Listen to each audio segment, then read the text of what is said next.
Queridos amigos, irmãos, que mais uma vez o Mestre Jesus possa envolver os nossos corações. Vamos silenciar as nossas preocupações, os nossos pensamentos de angústia, a correria do dia, as preocupações do mundo, do trabalho. Vamos silenciar o nosso coração e elevar o nosso pensamento ao mais alto. Vamos rogar que o Mestre Jesus, com seus ceareiros de amor, possa nos envolver, nos pacificar os pensamentos, os nossos sentimentos, serenar o nosso coração e, sobretudo, estar conosco nesse momento, nos envolvendo com a sua paz, com o seu amor, abençoando esse nosso encontro, a fim de que possamos, a partir de nossas reflexões, colher lições importantes que possam ser aplicados em nossas vidas. Que o Mestre Jesus nos envolva o coração com sua paz e com seu amor. Queridos amigos, com grande alegria, mais uma vez, temos a oportunidade do encontro e, nesse dia em especial, queremos recordar, pois, a figura tão querida de Chico Xavier, o grande médium de Jesus, o homem amor, o homem paz, que há 115 anos atrás retornava ao orbe terrestre para aquela que certamente foi uma de suas encarnações mais luminosas e que deixou semeadas lições valiosíssimas para todos nós que tivemos a oportunidade de nos dessedentarmos dos seus ensinamentos. O nosso querido Chico retornou ao plano terrestre no dia 2 de abril do ano de 1910, ou seja, 115 anos e alguns pouquíssimos dias atrás. Certamente todos aqueles que nos dividem a companhia nesse momento, onde quer que se encontrem, já terão ouvido falar do grande missionário, grande medianeiro de Minas, este foco de luz que se espalha, cujas lições se espalham ainda hoje em cada recanto espírita e não espírita, iluminando corações e deixando ensinamentos profundos a todos quantos busquem lições para conduzir a sua vida. O querido Chico, esse médium de Jesus, e quando nós falamos de médium de Jesus, não estamos querendo apenas falar em mediunidade, no conceito espírita da mediunidade de Kardec, que os espíritos trouxeram, mas de médium enquanto intermediário de Jesus, intermediário do amor de Jesus. Chico é uma existência, um ser que se coloca, que se coloca como intermediário entre a mensagem de Jesus e nós, simples aprendizes atrasados, ainda muito atrasados do Evangelho do Cristo. Chico se coloca entre nós e Jesus como intermediário a nos trazer as lições valiosas do mais alto. E nesse sentido, Chico é o médium de Jesus, o médium do Evangelho. E nestes dias, nessa semana em que se comemorou 115 anos de sua reencarnação, gostaríamos de rapidamente recordar algumas passagens da sua existência que nos recordam lições importantes, porque Chico é daquelas criaturas das mais raras que passaram pelo planeta Terra, cuja vida em si própria é uma lição. Fatos, acontecimentos da vida de Chico não são um simples exercício de análise de biografia, de análise biográfica.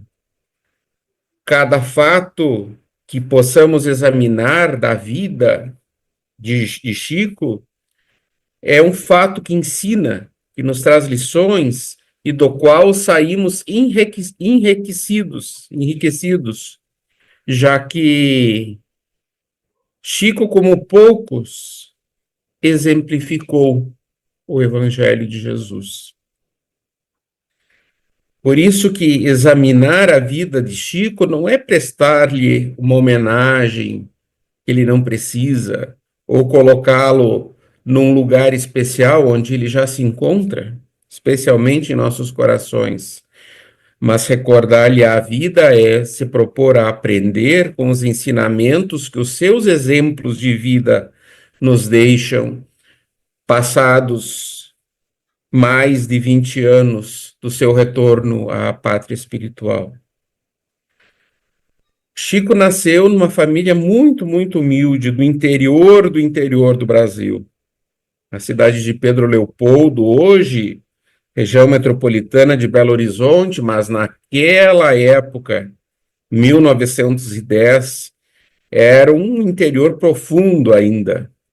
Não era uma cidade grande, pelo contrário, era um lugar empoeirado, de poucas casas, de poucas pessoas.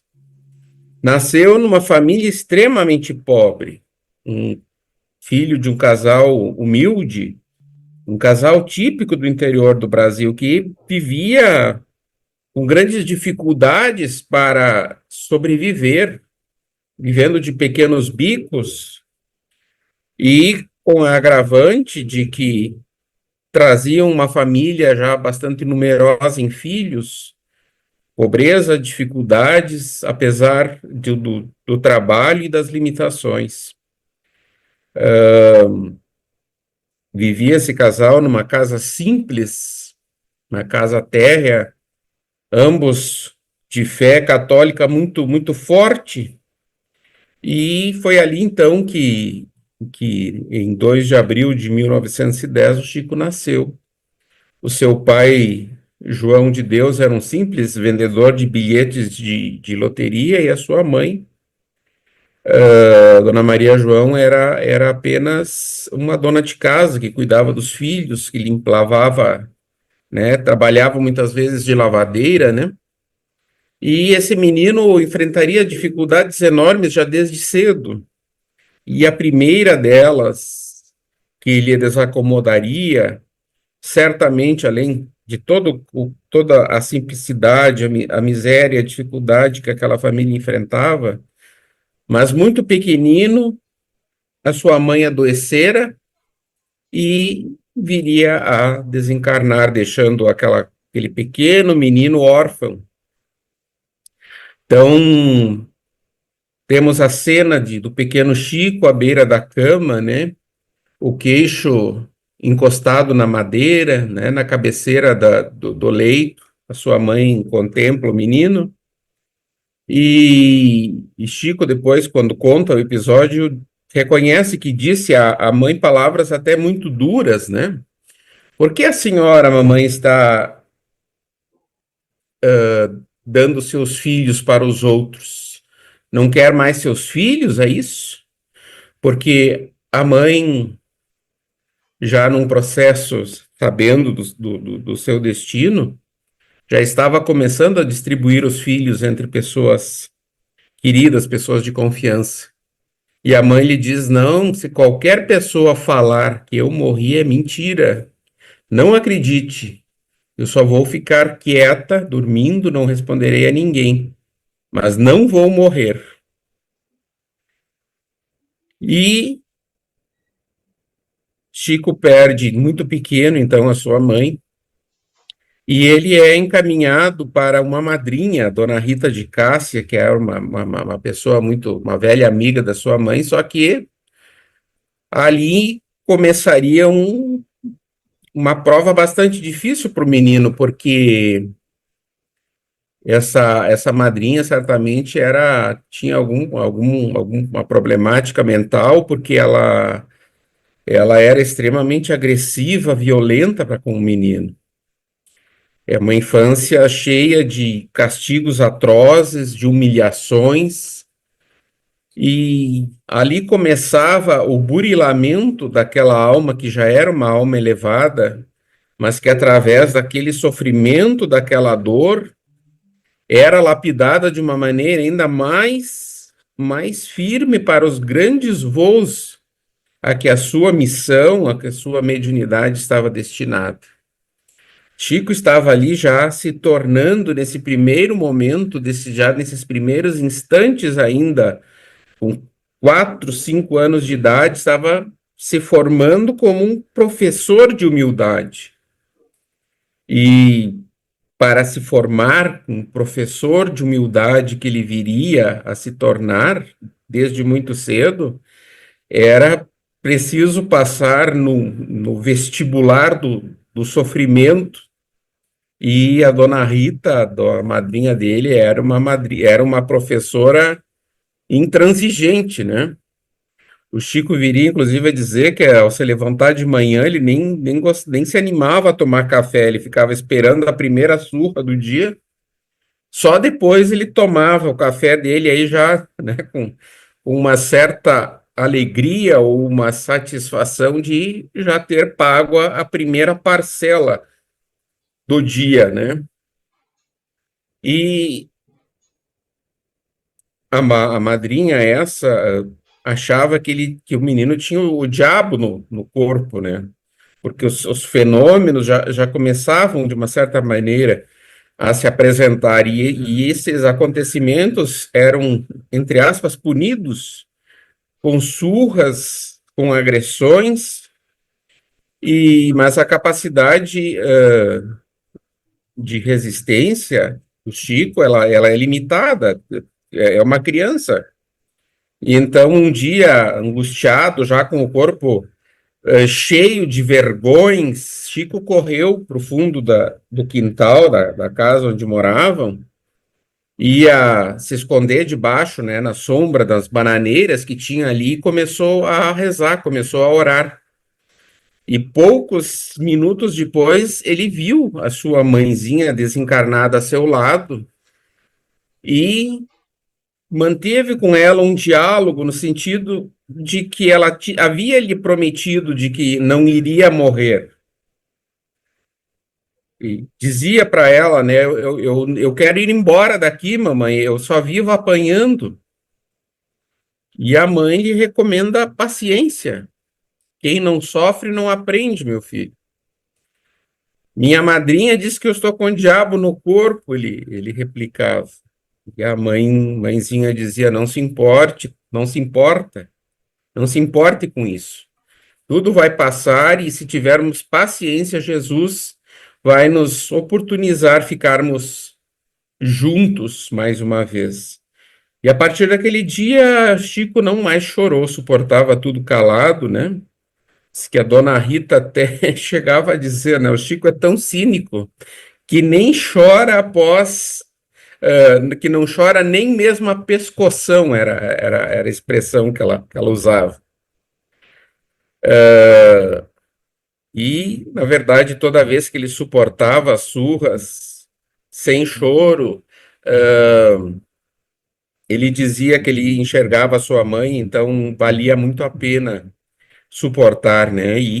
E a partir daí começa a surgir a questão de que era um menino aluado, de que era um menino estranho, que via, né, que tinha visões, enfim, um certo modo pejorativo de dizer que era um menino né, louco, talvez, né?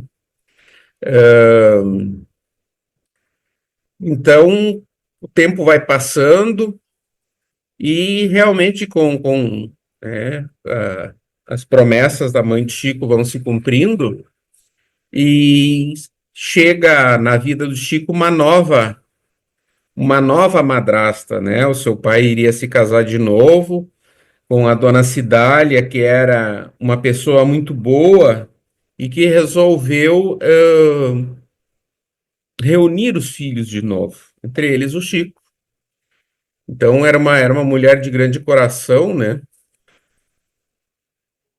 Que embora não tivesse uma formação formal muito grande, era um espírito não só iluminado, mas também bastante inteligente.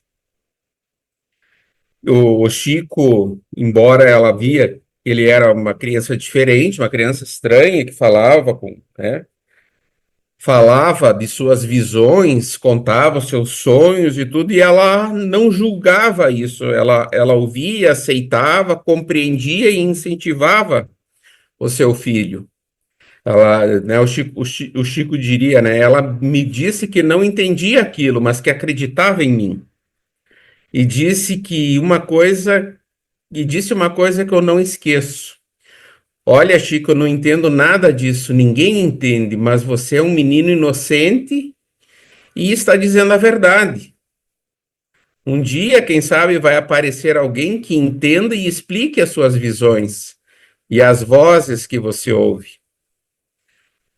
Na escola, o Chico também via muitas vozes, recebia muitas vozes e sentia mãos sobre a sua mão escrevendo, né? E sem que os outros alunos percebessem, isso tudo vai causando um certo constrangimento a ele, mas enfim, ele vai confiando nas promessas que os espíritos vão lhe fazendo, e as respostas chegam em 1927, Chico, né, com 17 anos, já um rapazinho, quando ele vai ter a oportunidade de encontrar a doutrina espírita, conhecer a doutrina espírita, que vai, então, trazer luz a tudo quanto lhe acontecia até então ao longo de sua existência. A chave da espiritualidade, da continuidade da vida e da mediunidade seria a chave que resolveria, abriria todas as portas e explicaria tudo quanto aquele menino até então não compreendia. Nesse ano de 1927, Chico, então, com 17 anos, a sua irmã mais nova, Maria da Conceição, caiu assim gravemente doente e tinha violentos acessos de loucura. E passavam por ali, naquela época, um casal de espíritas que tomaram conhecimento do caso e explicaram que era um caso de obsessão. Apesar da moça ter sido tratada por vários médicos, ela não apresentava sinais de melhora. Então, eles acabaram, né, a família, mesmo sendo católica, acabou aceitando o oferecimento desse casal de médiums, né, espíritas, seu Hermínio e Carmen Perácio, e então, a partir dali, a moça é curada, enfim, tem o seu quadro revertido, e a família, especialmente Chico, se converte ao espiritismo e começa a montar já lá nessa, né, aquilo que viria a se tornar um grupo espírita onde o Chico iria desenvolver a sua mediunidade. A primeira sessão realizada lá na casa do seu João Cândido, do pai do Chico, reaparece nessa sessão já a mãe do Chico, através da mediunidade da dona Carmen, dessa médium espírita, e dirige uma longa mensagem ao ao seu marido, né, e aos filhos, especialmente ao Chico, informando assim os novos caminhos que eles deveriam percorrer. Então, a gente vai ver, consegue identificar, assim, nesse momento, assim, uma transição em que se visualiza uma espécie de três fases da mediunidade do Chico, né?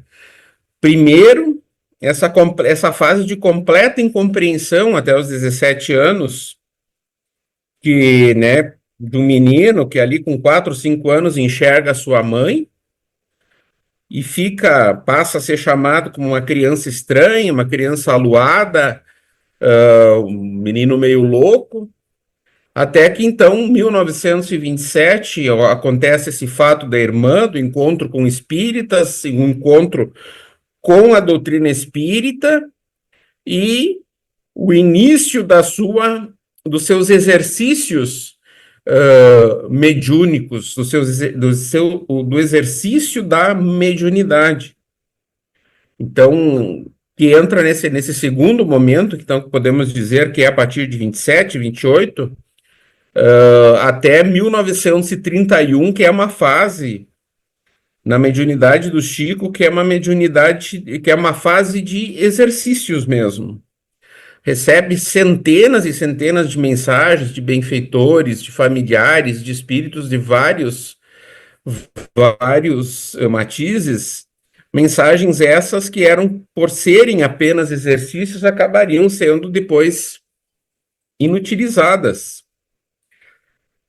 E o terceiro período, que é aquele que, né, dentro do qual depois nós poderíamos construir outros momentos, mas é realmente a do médium maduro, do médium pronto, que começa a sua tarefa, a sua missão, de uma maneira organizada, de uma maneira sólida, e isso se dá no ano de 1931, quando Chico vai travar contato, vai conhecer aquele que será o seu guia espiritual, que era seu guia espiritual, mas que, enfim, vai se tornar o orientador da sua tarefa mediúnica, da sua missão, que é Emmanuel.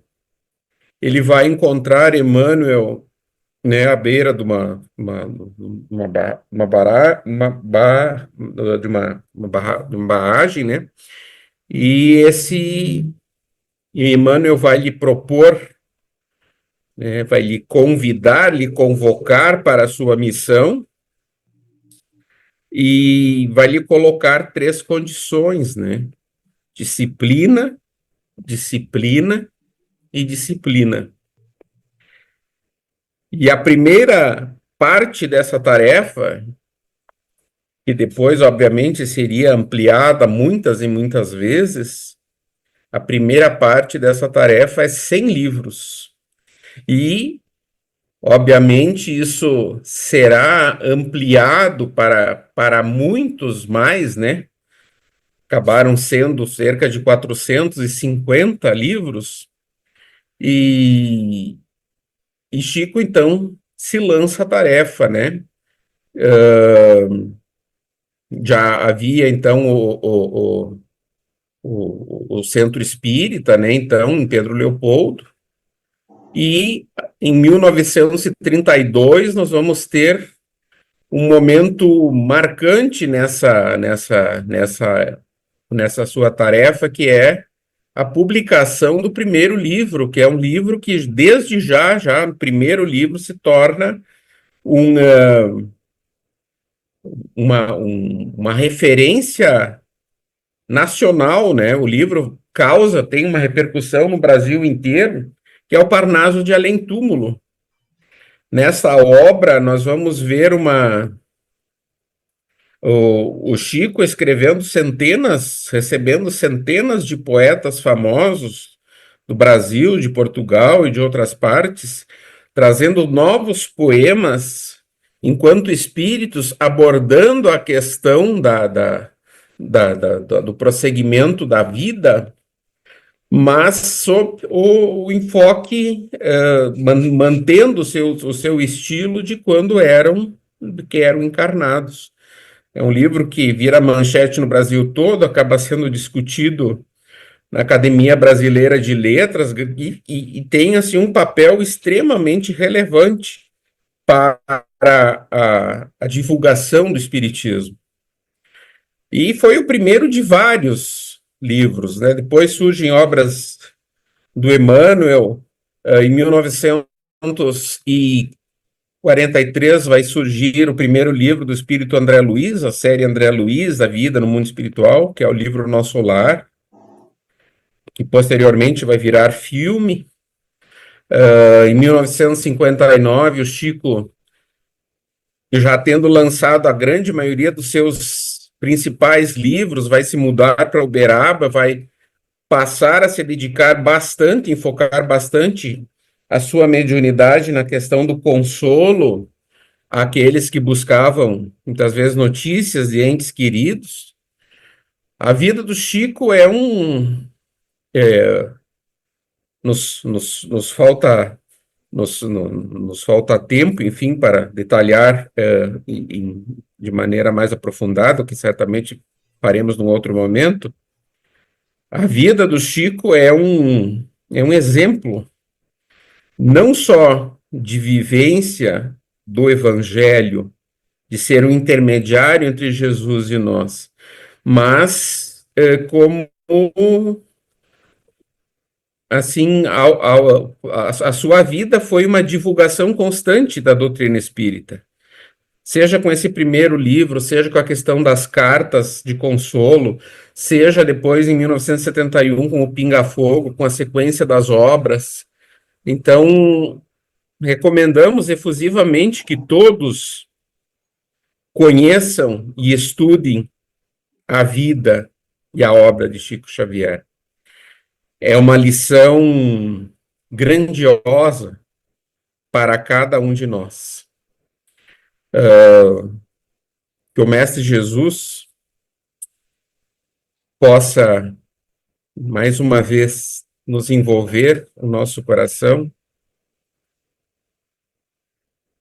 Vamos pedir que os espíritos amigos da corrente de paz e amor possam visitar os nossos lares, qualquer lugar que nós nos encontrarmos nesse momento, nos anotando dificuldades, provas, nossas lutas, para que possamos ser auxiliados e inspirados na melhor solução aos desafios que nossas vidas nos apresentam. Pedimos da mesma forma pelos nossos amigos, pelos nossos conhecidos e por todos aqueles que enfrentam nesse momento provações e dificuldades, para que o Mestre Jesus e seus ceareiros de luz, nossos espíritos guardiães, os espíritos ceareiros de paz e amor, possam nos auxiliar na medida dos nossos méritos. Que o Mestre Jesus acalente os nossos corações, pacifique os nossos sentimentos e permaneça conosco, hoje e sempre. Que assim seja.